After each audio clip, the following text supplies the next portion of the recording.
ஒரு ஆணை பொறுத்த வரைக்கும் மாறிக்கிட்டே இருக்கும் அழகுடைய எதிர்பார்ப்பு. ஒரு ஆணுடைய இயற்கையான குணம் அதுதான்.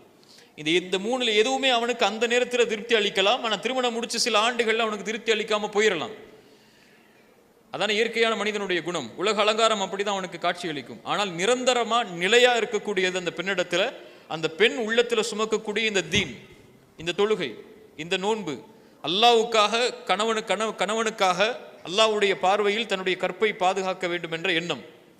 கணவனுக்கு எந்த நிலையிலும் ரசூலுல்லாஹி ஸல்லல்லாஹு அலைஹி வஸல்லம் சொன்னாங்க, இந்த உலகத்தில் ஒருவருக்கு அல்லாஹ் அல்லாதவருக்கு சஜிதா செய்வதற்காக நான் பணித்திருந்தால் பெண்ணை கணவனுக்கு சஜிதா செய்யுமாறு பணித்திருப்பேன்.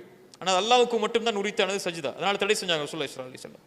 அந்த அளவு பணியக்கூடிய பெண், கணவன் என்ன சொன்னாலும் அல்லாஹ்வுடைய மார்க்கத்திற்கு உட்பட்டிருந்தால், அல்லாஹ்வுடைய ஷரியத்திற்கு உட்பட்டிருந்தால், கணவனுடைய வார்த்தைக்கு முழுவதும் அடிபணியக்கூடிய பெண்ணாக அந்த ஒரு பெண் இருக்கக்கூடிய பெண்ணை தேர்ந்தெடுங்கள்.